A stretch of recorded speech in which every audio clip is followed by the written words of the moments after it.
Eya, eya, see below. Eya, eya, storm wind blow. Chapter 6. The beautiful cage. Tavaro meant to arrive quietly. The harbor disagreed. A boy with a bundle of paddles found him first. The bundle was longer than the boy, which meant it had ambition and poor supervision. He came around the corner from the lower market at a run, saw Tavaro too late, and struck him squarely in the thigh. The paddles clattered. The boy bounced backward and landed hard on the stone. Tavaro caught the wall before his left leg could decide. The fall looked social and join him. Pain moved up his ribs in a bright little procession. The boy glared up, ready to curse. "Watch where you—" Then he saw Tavaro's face. The curse fled. Tavaro put one finger to his lips. The boy stared. "Your left sandal is untied," Tavaro said. The boy looked down. Tavaro stepped around him. That was the end of quiet. Attention moved faster than fire on dry sailcloth. A woman near the fish racks saw him and stopped with both hands around a water jar. A man beside her turned, then another. Then a line of loading hands slowed because one person slowing made the next person look. And looking at Tavaro was a habit the Sulari had never learned to break. Rope sagged. A jar stopped between hands. Someone whispered his name. Tavaro, Island Raiser, Tidebreaker. First, Oathbound. He heard all of them. He heard the last one too, though no mouth spoke it. Unwanted son. The child mark warmed beneath his rib binding. "Yes," he muttered. "Thank you. Excellent timing." The green light near the pier shifted. The rootstaff had felt him, or Oren had, or both. Tavaro disliked answers that came in pairs. He walked on. The Farbound parted before him, because bodies remembered before minds chose. The first step back, the widened eyes, old gratitude, new fear. The little lane opened through the crowd, wide enough for a hero, narrow enough for a prisoner. He hated knowing how to use it. He used it anyway. The main pier lay under oil lamps, and the last dark before dawn. Ships crowded the inner harbor, bellies low with water, grain, seed jars, tools, sleeping mats, medicine chests, fishing spears, ancestor masks, cradle boards, cooking pots, fear, and too many people. Too many. Tavaro counted before he meant to. 3 deep hulls, 8 outriders, 2 guide boats with added frames, a western cutter with a forward brace that would not survive cross-swell, 4 fishing boats at the shallow dock, being lashed in pairs by people who knew just enough rope to become dangerous. He saw mistakes first. The sea had taught him that. A bad knot before the hand that tied it. A low hull before the sleeping child inside it. A cracked mast before the old man leaning under its shade. Then the faces arrived. A mother knotting travel beads into her daughter's hair. An old woman sitting on a grain sack with one hand around a cane and the other around a carved mask. 2 young men lifting water jars with bright, frightened grins. Children asleep in baskets. Children awake and angry. Children watching the black water as if it had already swallowed them. Not zealots, not fools, families. That made everything worse. Captain Maru stood near the waterline beside a row of casks, red cord around her wrist, grey-black hair braided tight against her skull. A bruise darkened one brow. She looked Tavaro over once, taking in the limp, the blood at his wrist, the set of his ribs. She did not kneel. Good. He had no room left for kneeling. Maru slapped the side of a water cask, without looking away from him, on the pull. Not before it. The next jar moved cleanly. Work tried to continue. Tavaro reached the open stone before the central pier and turned. The harbor looked up at him. Hundreds. More along the lanes, more on roofs and boats and dock posts. Farbound. Watchers. Families staying behind. People who had come to witness leaving and pretend witnessing was not also a choice. Lapo stood 3 paces behind Oren with a travel bundle across one shoulder and a slate in one hand. Tavaro nearly forgot the crowd. Lapo looked thin under the lamps. Not fever-thin now, but night-thin, leaving thin. the kind of thin that came from not eating, because the body knew food would make it feel human again. A tally cord looped around his wrist. His green charm rested at his throat. The charm pulsed once. The skybone line answered beneath Tavaro's bandage. White pain ran up his arm. "Step away," Sonara had said. Tavaro stayed. He drew breath. The rib binding allowed only part of it. Farbound, he called. The name moved through them. Some lifted their chins. Some looked surprised that he used it without scorn. "You are loading for a long road," he said. "Your boats are heavy. Your lashings are brave. Some of your mast crews have lied to themselves about wet rope." A few sailors exchanged looks. "The western cutter will split at the forward brace if it takes a side wave. The paired fishing boats at the shallow dock will hold in calm water and try to murder each other in bad water. The second deep hull is riding low enough that one panicked turn will take water over the stern." Faces tightened. A man near the shallow dock shouted, "We did not ask you to inspect us." "You should have," Tavaro said. "I am excellent." A small laugh broke near the front. "Good." A laugh meant air still entered them. Maru turned toward the shallow dock. "He is right about the paired boats." A sailor stared at her. "Then we stay. We fix them." She pointed at 2 rope crews. "Cut the lazy lash. Inner ring, not outer. And stop staring at him.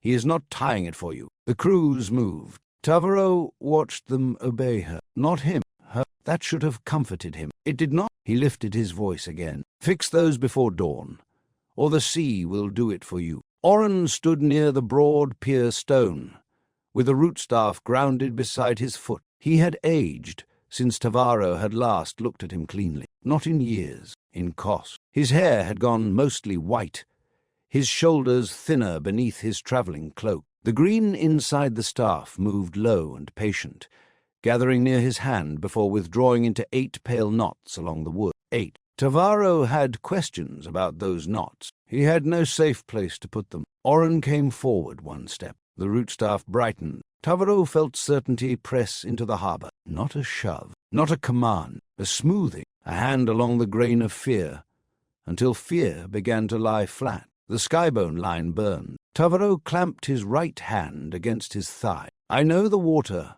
beyond the raised roots," he said. "I know the Mawdeep currents.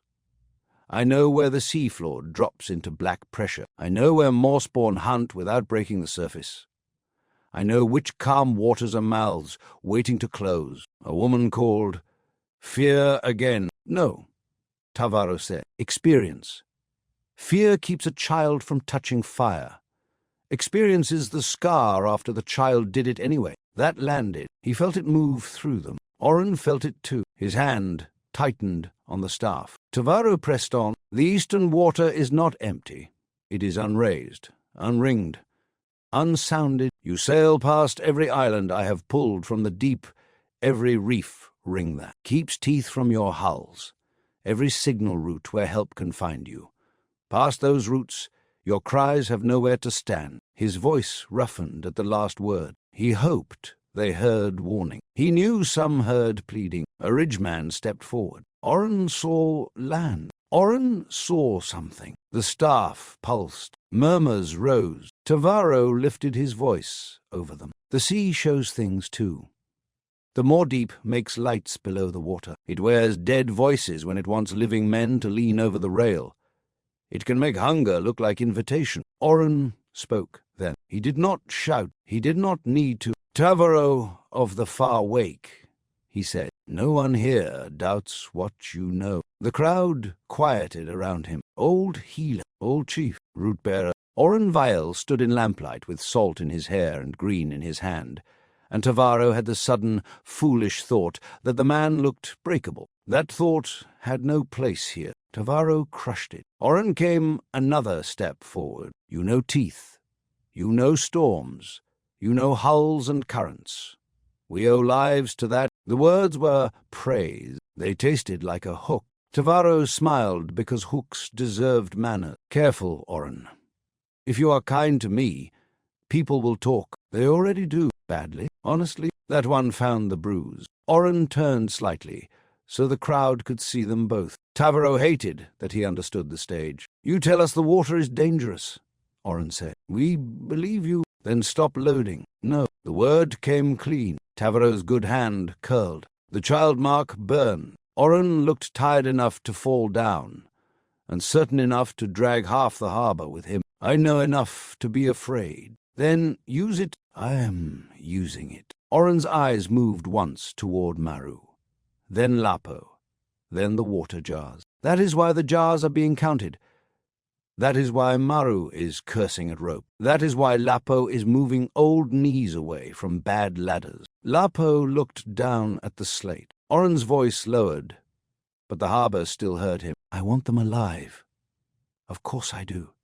I want more than that." Tavaro laughed once. "Alive comes first." "Yes," Oren said. "And after that?" "After that is for people who survived." A murmur moved through the crowd. Oren nodded. "Yes.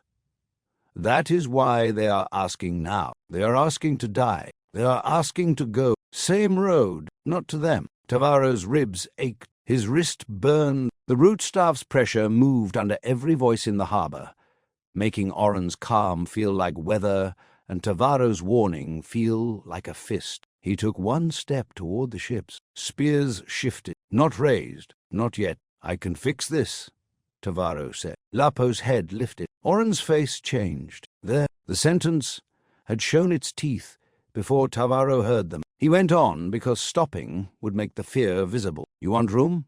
I will raise it. Farther east than any island I have raised. Larger than North Lower. Larger than the Shell Chain and South Reefs together. Deep channels.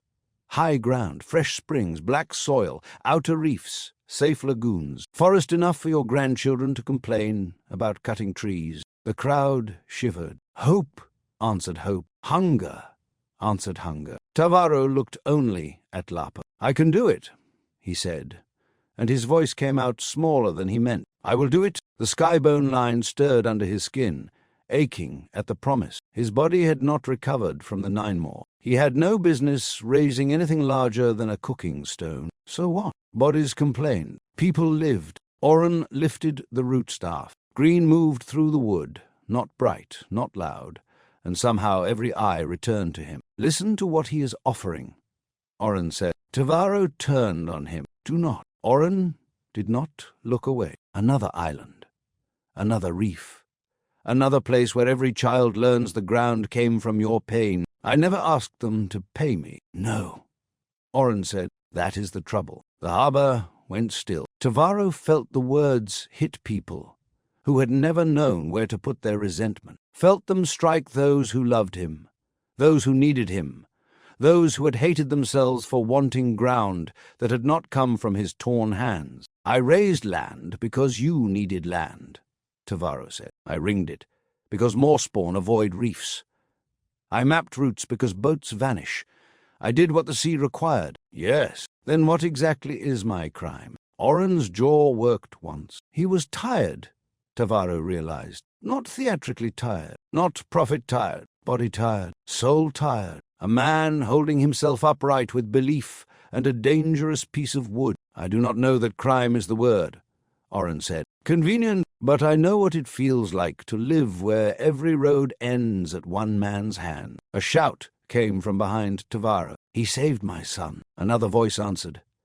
"My son died waiting for him." The crowd broke into pockets of argument. Tavaro heard both. The first voice belonged to a man near the old net shed. His boy had been pulled from a capsized canoe 3 storms ago. Tavaro had carried him back in shark body, then human, then unconscious. The second voice belonged to a woman with a shaved head and a dead child named Perry, who had caught pale salt before Oren returned. He knew both. That was the cruelty. He knew too many. Oren waited until the noise frayed. "We are not leaving because Tavaro failed us," he said. "We are leaving because no harbor should hold its breath for one man." Aeon's breath. Tavaro felt that one enter even him. He tried to push it out. It stayed. He looked at Lapo. "Is that what you think?" Lapo's throat worked. Oren did not answer for him. Good. Tavaro would have hated him for it. Lapo stepped forward. The crowd shifted. Some knew him as the vile boy from the workhouse. Some as Oren's son. Some as the fever survivor. Some as the young man who had spent the night moving water and bodies into the only order that might let them reach dawn. Tavaro knew him as a child asleep across his knees, with one hand full of stolen sand. Lapo stopped an arm's length away. Too close, too far. Tavaro, he said. The name broke something cleanly. Not all the way. Enough. Lapo, Tavaro said. Your shelf is still crooked. Lapo blinked. A breath of laughter escaped him before he caught it. Tavaro wanted to seize that little laugh and build a house around it. Sonara still uses it. Lapo asked every day, with anger. His mouth trembled. That sounds like her. It is her main healing art. For one moment, the dock, the ships, the staff, and the sea lost ground to a crooked shelf in the workhouse and the boy who had built it badly because he wanted to be useful. Then Lapo looked toward the ships. The moment ended. Do not go, Tavaro said. Lapo closed his eyes. No speech, Tavaro said. No titles. No crowd. No root staff. I am asking you. Do not go. Lapo opened his eyes. They were wet. The green charm at his throat shone through the tears. I was on the fever mat, he said. Tavaro went still. I know. I asked for you. I know. You were not there. The harbour vanished at the edges of Tavaro's sight. The sea, the 9 more, the west reach. More spawn bodies split under his hands. A broken jaw dragged home like proof. Lapo looking away across fever mats. I should have been, Tavaro said. Lapo shook his head. No, that is the part I could not hate right. You should have been there too. Tavaro had no answer. You cannot answer every door, Lapo said. I can answer this one. No. Lapo. No. His voice hardened, then shook around the hardness. You can stop a monster. You can raise a shore. You can carry me out of water. You cannot make staying mine by wanting it harder. Tavaro's hands opened. His palms felt empty. That was strange. The skybone line lived under one wrist. The power to drag islands upward lived in his body. He had hands that could split stone. Empty, all the same. You will die, he said. Maybe. Do not use maybe when the sea uses teeth. People die here too. Not like that. Dead is dead. No. Tavaro's voice cracked before he could smooth it. Dead in a bed after children and bad knees is not the same as dead in a more spawn gut, because an old man with a green stick made fear feel small. The crowd surged. Lapo flinched, as if Tavaro had struck Oren. Oren remained still. The root staff brightened. Certainty pressed against the harbour again. The crowd's anger steadied, not cooled. Steadied? Tavaro felt it gather like rope being pulled tight. You call it a stick because it saved me, and you hate that, Lapo said. I hate anything that makes a man mistake being moved for choosing. Lapo stared at him. For a moment, Tavaro thought the words had reached him. Then Lapo touched the charm at his throat. And I hate that you think my choice only counts if you understand it. That one hurt worse, because there was no staff in it. Tavaro looked past him to Oren. Wait, he said. Oren's eyes narrowed. 1 month, 1 season. Let me scout the route. Let me test the currents. Let me find this land if it exists. Oren's face softened. Tavaro hated him for the softness. You would come back with a route, Oren said. A safe route. A Tavaro route. The skybone line pulsed, sharp as teeth. The anchor wanted out, not thought, not word. One, drawn by the staff's pressure, offended by it, eager to answer one relic with another. Tavaro felt the seam at his wrist strain against the stitches. Blood warmed the inside of the bandage. He clamped his right hand against his thigh. Oren noticed. So did Lapo. So did the people nearest them. A fishing spear came up. Then another. Then a boarding club. Then knives. Not enough to stop Tavaro if he chose badly. Enough to kill several mortals before they learned that. Put those down, Tavaro said. No one did. Truly, he added. Some of you are holding them backward. No laugh this time. A young man with a shell-quarter knife pointed it at Tavaro's chest. You draw that line, and we cut. Tavaro looked at the knife, then at the man's grip. No, you do not. The young man went pale. Tavaro regretted saying it at once. The truth had sounded like threat. Maru stepped between two spear points and slapped one down with her bare hand. "Point that at rope or sea," she said. "Not here." The sailor swallowed. Maru looked at Tavaro. "And you? Bleed quieter if you are not fighting? Is that an order tonight?" "Yes." He almost smiled. Almost. Tavaro lifted both hands slowly, though raising the right arm pulled the wrist seam and sent pain along his elbow. "I am not drawing the line." The weapons did not lower. The rootstaff's green moved under the air. Oren watched him with grief that felt practiced. "The line wants the staff." Tavaro said nothing. "The staff wants many things too," Oren said. "Then set it down." "If I set it down, will you?" The question had no fair shape. The skybone line lived inside Tavaro's flesh. He could no more set it down than set down his bones. Oren knew that. Tavaro smiled without humor. "You have become better at cruelty." Oren looked at him for a long moment. "I have had teachers." The crowd quieted again. Lapo stood between them. Not physically. Not quite. His body had angled toward the raised weapons before he noticed. One hand hovered near the frightened knife boy, ready to pull him back if Tavaro moved. Tavaro saw it. Oren saw it. Lapo did not. There was something in that. Something old and painful and too close to Tavaro's own reflexes. Tavaro looked away before the thought could shape itself. Oren faced the crowd. "He offers another island because he loves us," Oren said. "Do not spit on that. Tavaro has torn himself open for these shores more times than any song can count." The words landed differently than Tavaro expected. Not as a hook this time, as a hand. "He has earned gratitude," Oren said. "He has earned honor. He has earned rest, though we never gave it to him." Tavaro's anger faltered. Oren turned back. "He has not earned our future." A murmur moved through the harbor. Lapo closed his eyes. Tavaro found no rescue there. "What you are doing is not freedom," Tavaro said. The word felt too clean, too useless, but nothing else came fast enough. "It is hope with no armor." Oren nodded. "Yes." That stole the next argument from him. Oren's voice grew rough. "We know." The roughness mattered. It scraped the polish from the words. "Do you think mothers loading children onto ships have not counted the waves?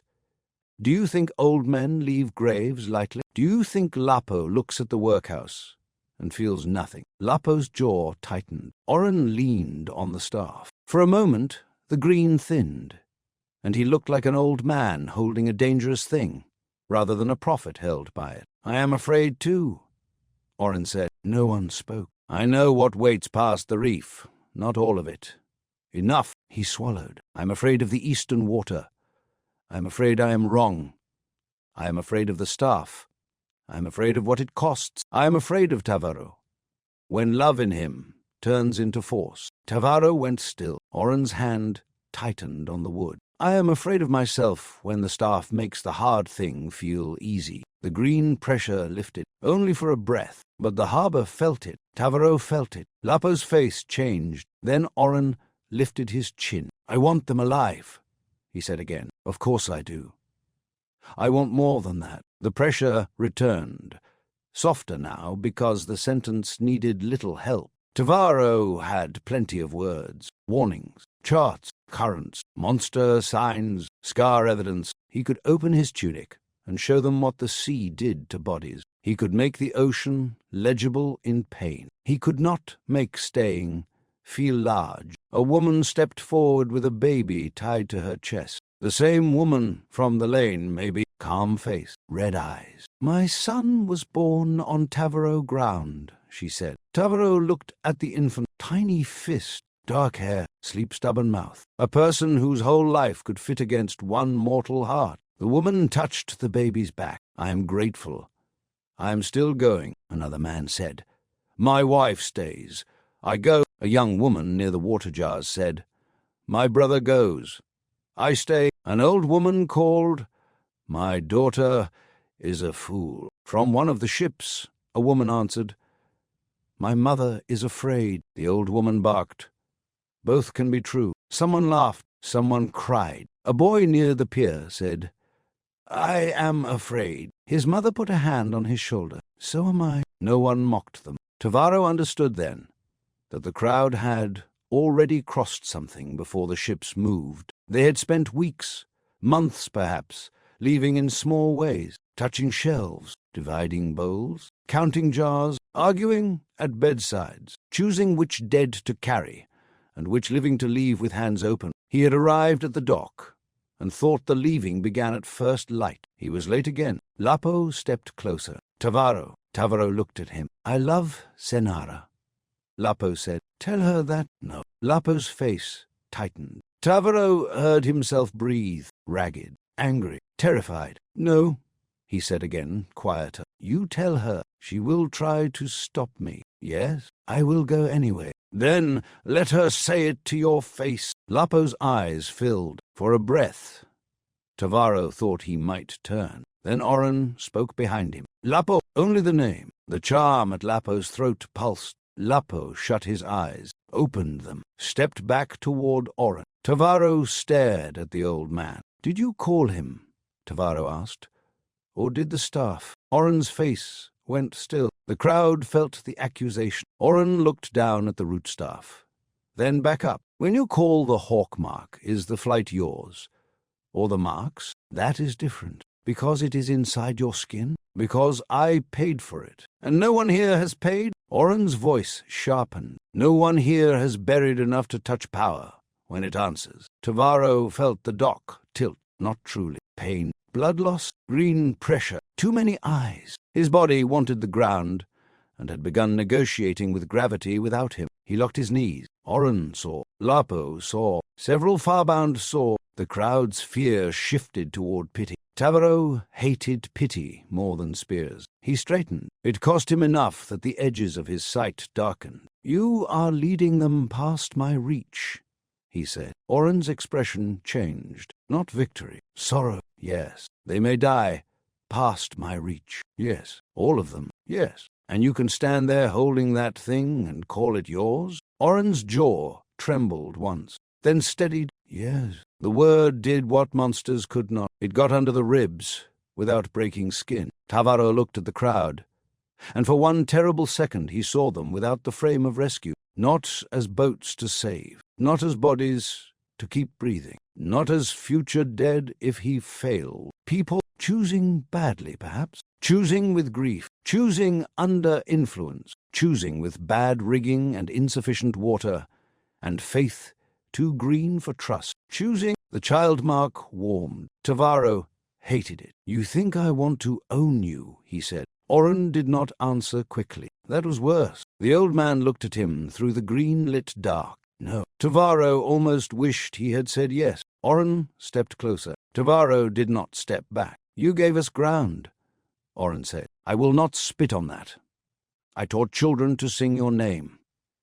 I prayed for your return more times than I can count. His hand tightened on the root staff. I do not hate you. Tavaro wanted him to. Hatred would have been cleaner. I honor what you have done, Oren said. I grieve what it cost. His voice lowered. And I will still sail. The crowd held its breath. Oren looked at the ships, then Lapo, then the families waiting behind them. When he looked back at Tavaro, the green in the staff had dimmed until the wood seemed almost ordinary. You are not our enemy, Oren said. Then why does this feel like war? Because you keep standing at the gate. The words struck first. The phrase followed, quiet enough that only the nearest rows should have heard it, clear enough that the harbor carried it anyway. You are the beautiful cage, Tavaro. No Moorspawn had ever learned to hit like that. The 9 more had broken ribs. Vadruk had taken skin and blood. Storms had cracked bone. Poison had deadened limbs. The Skybone line had torn his own flesh from the inside. This was quieter. This went where none of those had reached. Beautiful cage. The 2 words locked together, and found the part of him that had thought pain was proof of love. The part that had believed every raised island answered the sea, and the child thrown into it, the part that had needed rescue to mean belonging. The child mark burned once, hard and clean. Tavaro stood before the Farbound with blood seeping through his wrist bandage, ribs bound under borrowed cloth, the line inside him aching for a fight, and the ships behind Oren waiting for first light. He opened his mouth. Nothing useful came out, only breath, and even that hurt.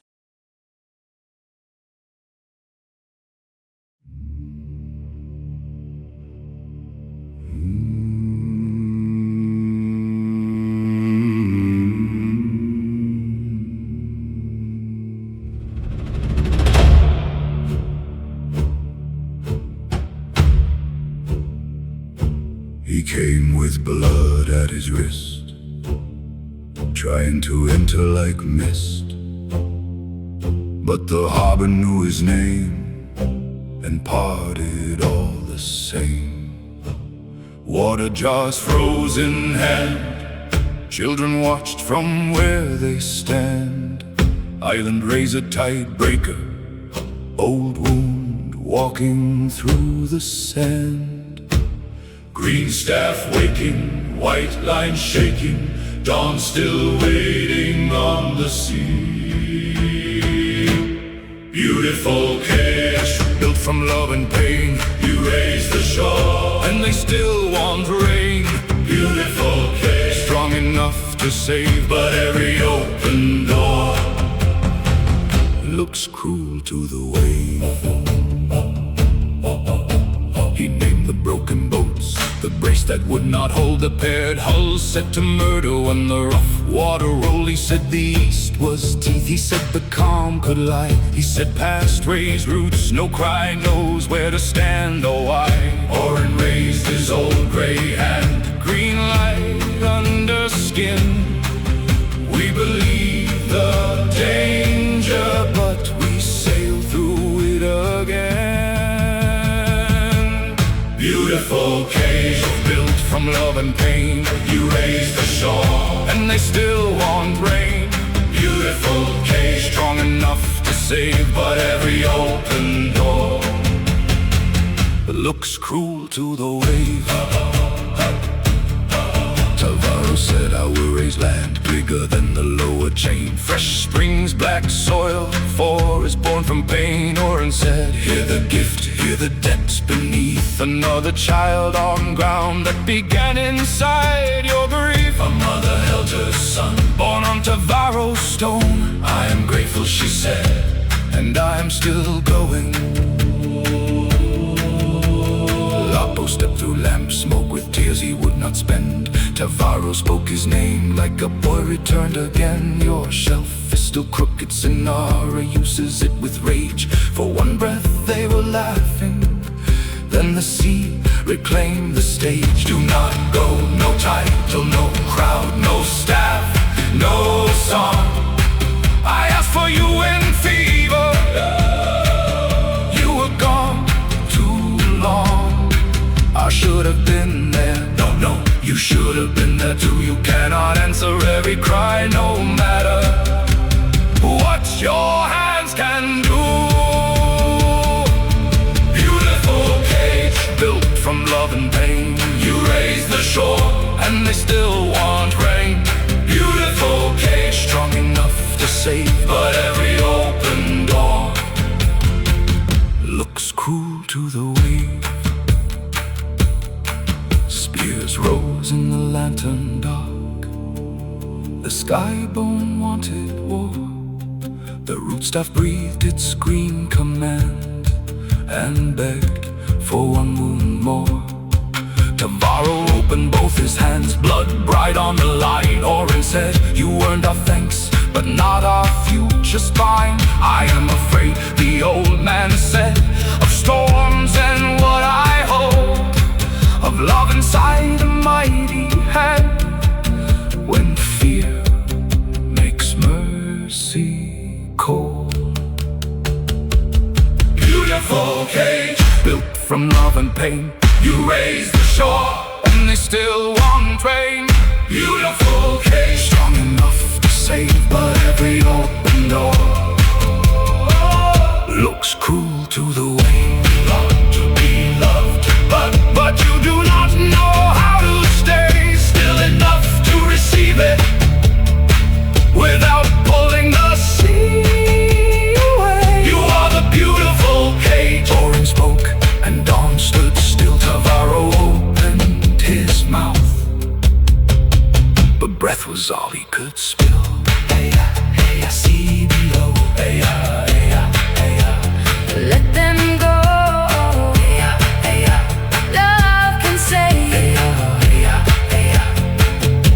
can hold too close.